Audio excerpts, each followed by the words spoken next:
Thank you so much. So as Lori said, my name is Amy Armstrong. I'm the Vice President of Compliance Advisory at Discover Financial here in Riverwoods. I'm a lifelong compliance professional or banker. Sounds a lot less exciting when I say I'm a banker, but I am. Primarily focused with consumer protection. And I'm just very, very excited to be here with you today to talk about something that either many people know about or this may be a new topic, just to have a conversation around imposter syndrome. And I will pull up your presentation. There you go. Thank you so much, Lori. You can go to the next slide. Absolutely.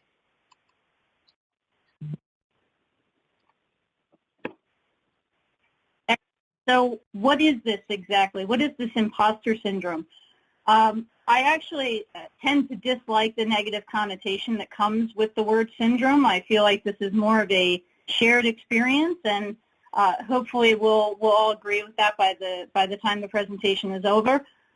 So imposter syndrome is just that. You feel like an imposter. You have this feeling of self-doubt and fraudulence almost, or incompetence, even though you either on paper or even feel very accomplished, whether it be in your personal life, your education, or your career.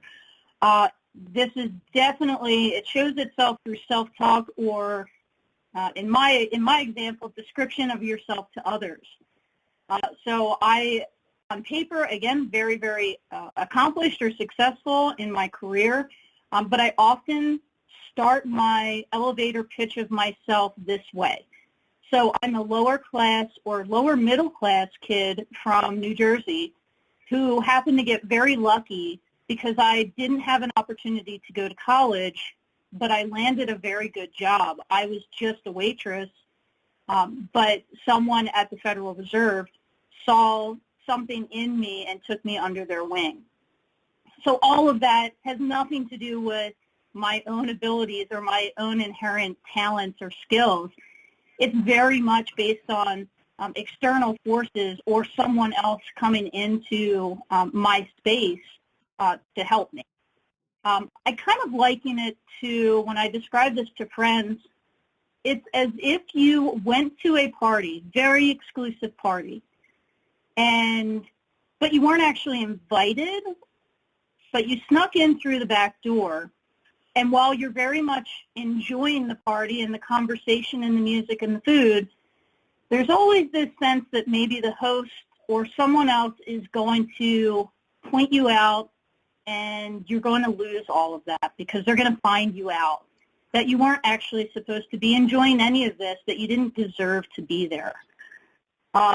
Unfortunately, it's not very uncommon among women. It's actually very common among very successful women. I will tell you this. When my colleagues and I were talking about what we were doing today, I said, oh, I'm going to give a presentation or a talk about imposter syndrome. And my female colleagues knew exactly what that was. My male colleagues needed a little more prep or conversation or definition around what that was and why that was. So where did this come from? Next slide, Lori, thank you. So the genesis of this term or this idea is really based in a 1978 research document by Pauline Ross-Plant and Suzanne Imes called The Imposter Phenomenon in High Achieving Women. I will say this is about 7 pages long. I always suggest that folks at least get a baseline and go out and take a look at that. I'll be honest, I will read Facebook posts from friends that are probably longer than 7 pages, so I always suggest or recommend that folks take the time. It's about a 10-minute read and go out and take a look at this.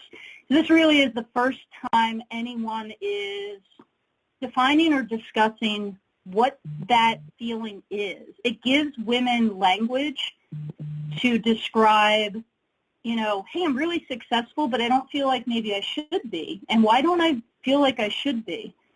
Note that this research done in 1978 does not take into account any of the effects of either classism, racism, ethnicity, xenophobia, sexual orientation, or the like. And those two, and I'll talk about in a minute, have impacts or can be a contributor to this feeling of fraudulence or like increased self-doubt. Next page, Lori.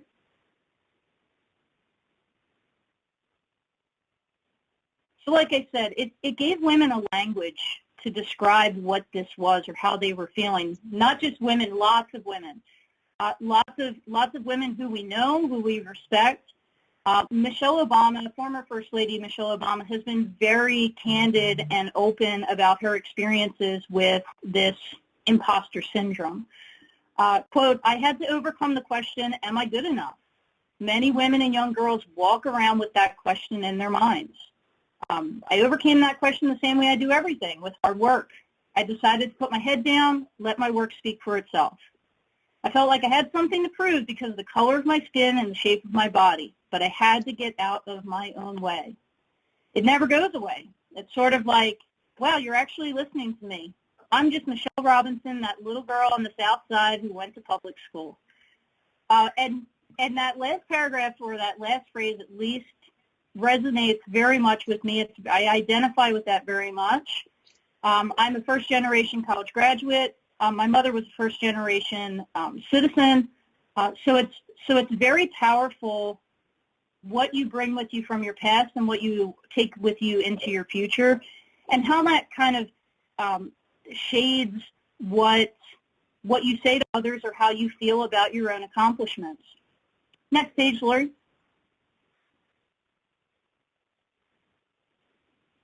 Like I said, lots of company and good company. It's almost jarring or surprising when you see how many women experience this feeling. Maya Angelou, the iconic poet, playwright, activist, had this feeling that someone was going to find her out, that she was running a game.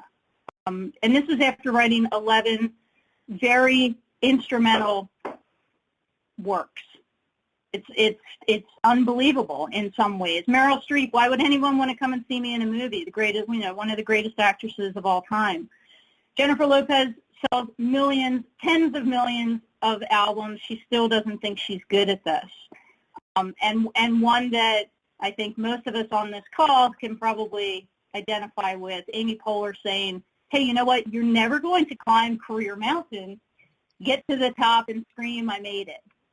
You will rarely feel done or complete or successful. She talks about this idea of simultaneously feeling slighted and then also feeling like a total fraud. I tend to call this the, hey, why didn't you pick me? And, well, why would you pick me?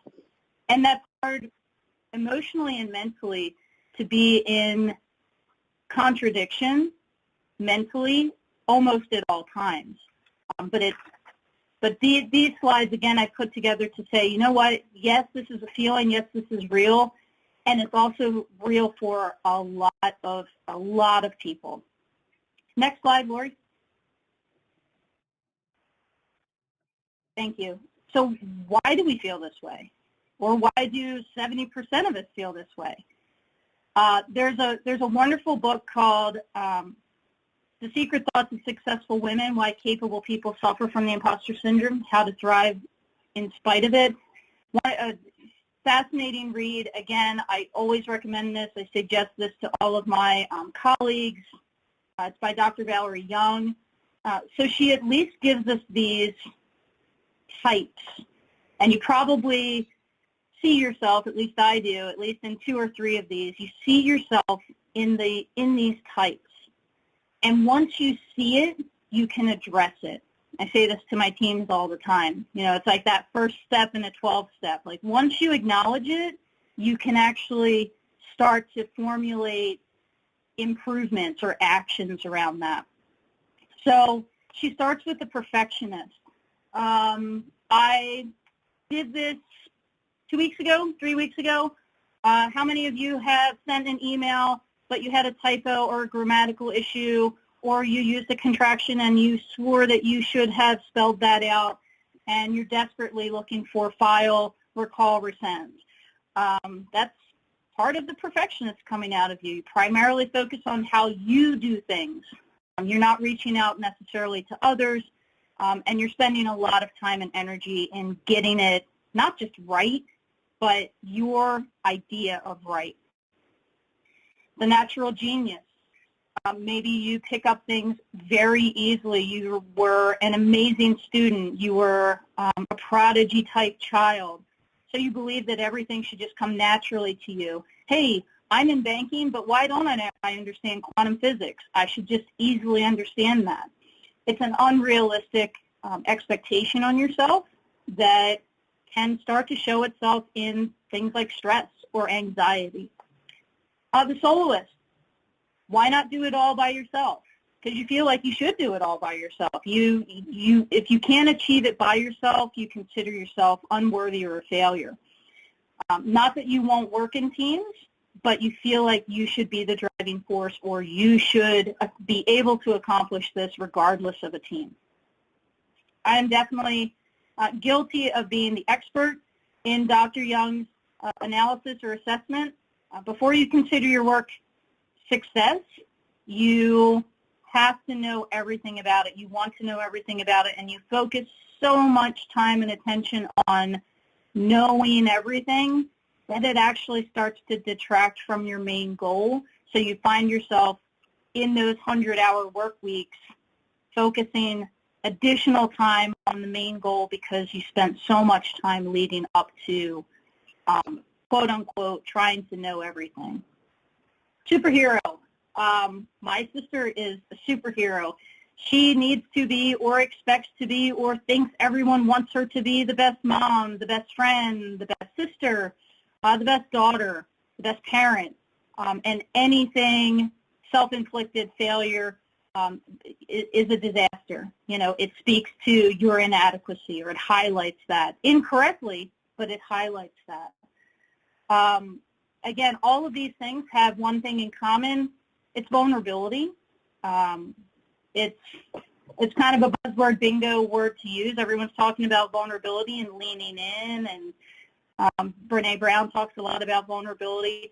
But really, a lot of these have that as their source, right? If I don't feel comfortable enough in myself, or if I'm afraid to fail, then I probably will exhibit some of these things, and I'll create this imposter syndrome or anxiety within myself.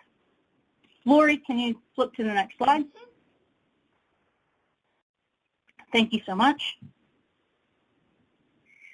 So why am I doubting myself? Again, so you can recognize it in those types, but there's also this, again, not discussed in the 78 research, but there is this role of bias. There is a Harvard Business Review article that I absolutely adore. It's called "Stop Telling Women They Have Imposter Syndrome."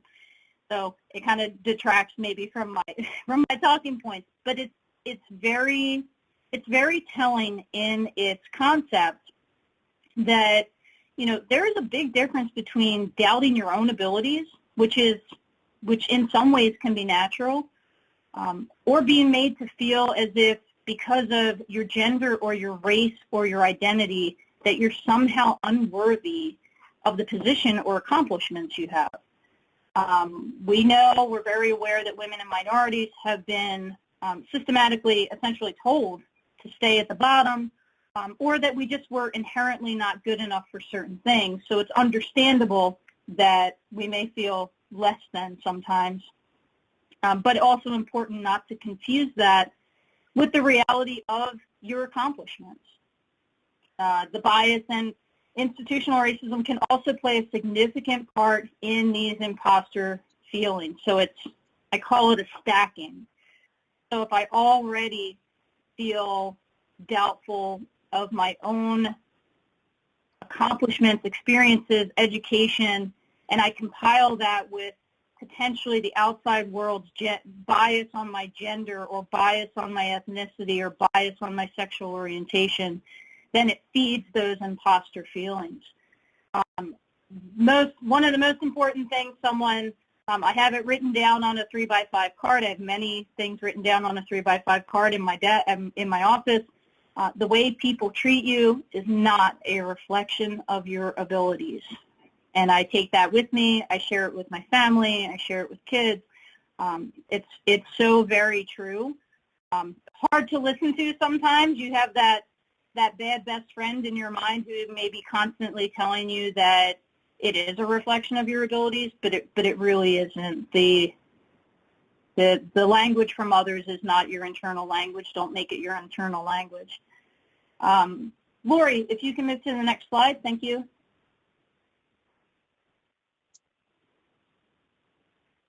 So what are some real tactical ways to kind of either quiet down that negative best friend in your mind, or just take an ownership or a hold over these kind of imposter or fraudulent feelings?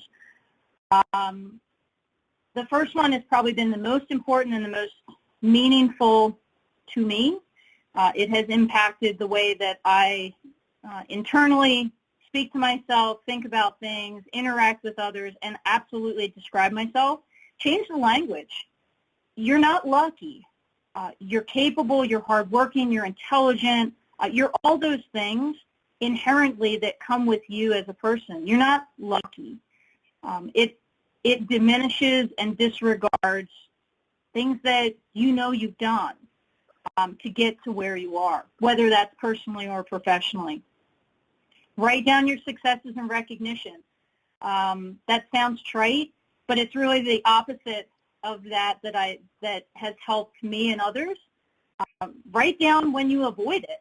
When someone says you've done a good job or pats you on the back and you immediately go towards, yeah, no, that wasn't such a big deal, or, well, that test was kind of easy, or I had someone recently come to me and they said, oh, I was a straight A student and I brought my grades to my dad when she was in college. And he said, well, that's great, but I think that college is probably pretty easy compared to other colleges. So again, it's this historical kind of feedback loop that we kind of live in. But yeah, understand where that's coming from. Understand, how to reverse some of that. Understand the rules. HP here at Hewlett-Packard, I'm already in my perfectionist mind upset with myself because I didn't spell that out first and then put HP in parentheses station. But it was a Hewlett-Packard study done several years ago that found that men apply for positions, and I think most of us on this call probably knew this before they did a study, but men apply for positions when they meet 60% or less of the requirements within a job posting. Women will only apply, in most cases, there are exceptions, but women will mostly apply when they meet or they think they meet 100%. So what that study really showcased was that it wasn't that women were necessarily lacking confidence. They needed to better understand the hiring process, that if you have 60% of the requirements, there were also other things, whether they be personality or other experiences or extracurricular, that you could highlight in an interview process. There may have been a network of people that you knew that made up for that other 40%. And it's a very interesting study because it was determined that, men kind of understood there was this other 40%, but they made it up in other ways, whether that was communication again or network, but women tend to discount more often that they also have those other qualities or attributes, but if they don't meet, we're rule followers by nature, right? It makes me a good compliance person, I say all the time, because I've been systematically by my gender taught to follow rules. So that's a big part of it, understanding the rules. The company you keep, I'm not going to belabor this because we understand this. Hey, surround yourself with supporters, not detractors. I have worked in plenty of high stress environments that also bred some very negative or toxic people in toxic cultures. And what happens when you surround yourself with that is that you also become your own worst supporter or your own best detractor. Next slide, Lori, thank you.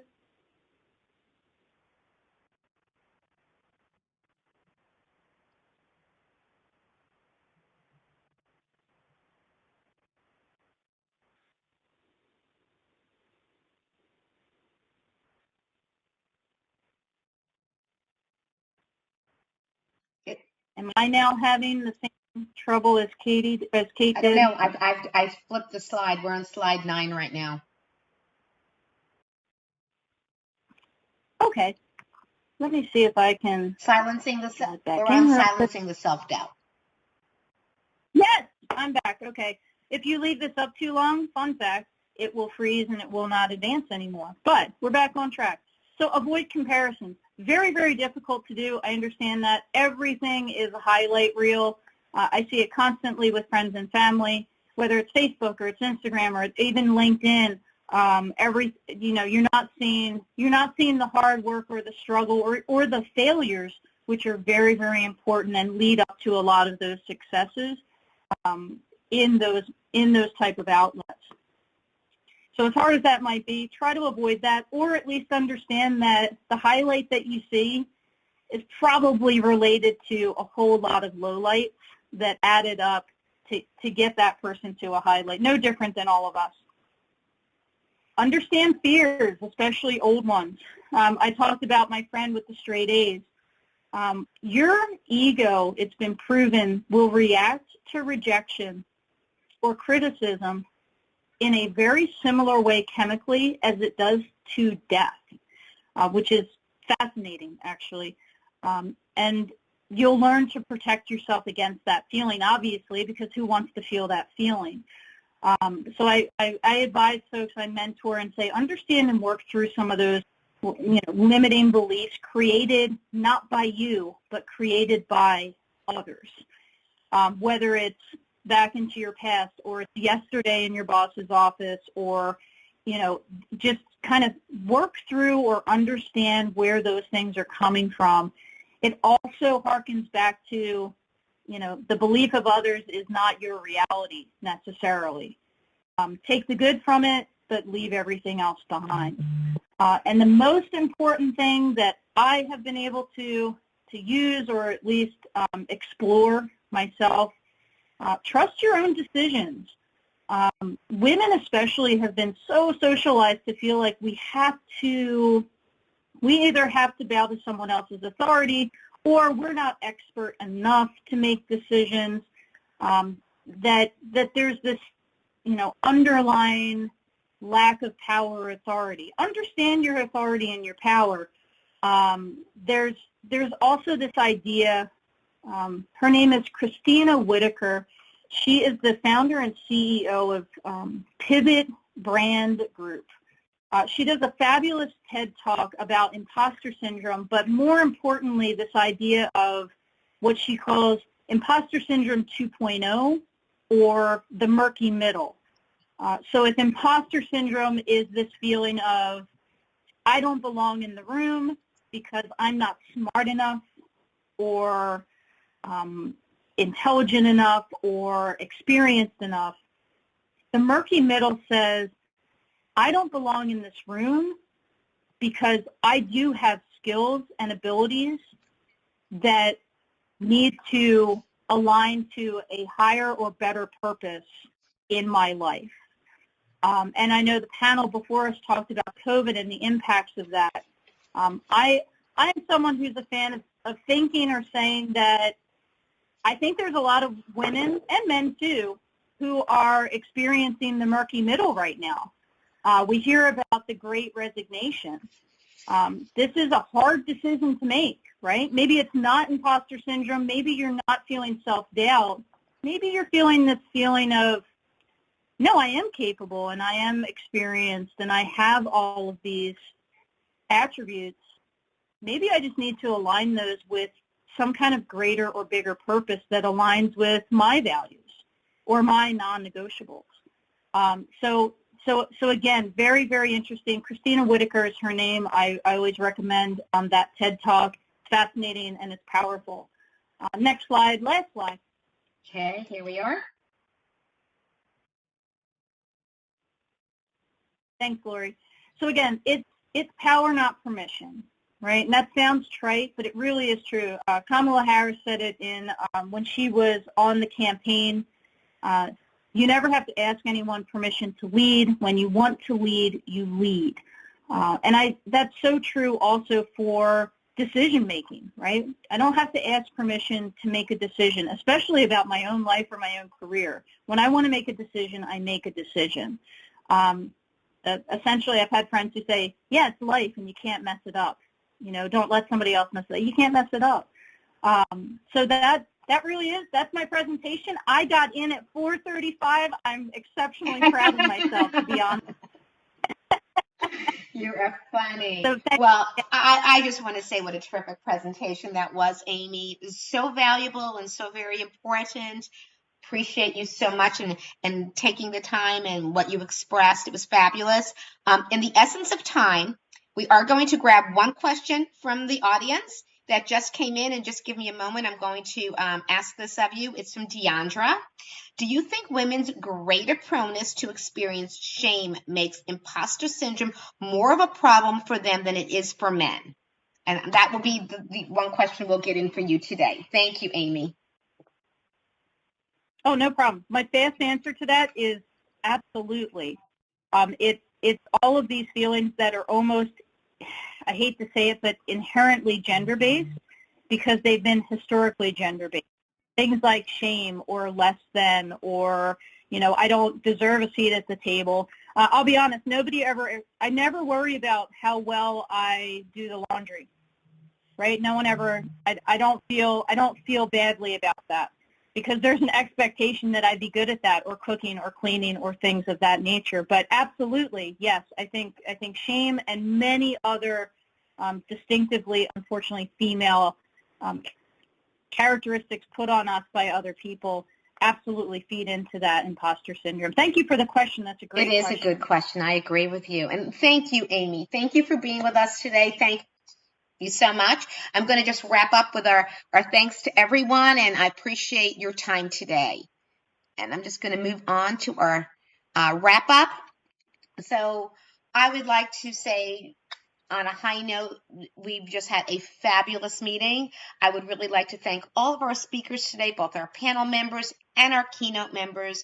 I'd like to thank all of our listeners as well. Without all of you, these types of events would never be possible. Let's all continue to support women's leadership and learn from one another. Please be safe, be kind to yourselves and each other, and be well. Until next time, this is Lori Evans signing off. Good night.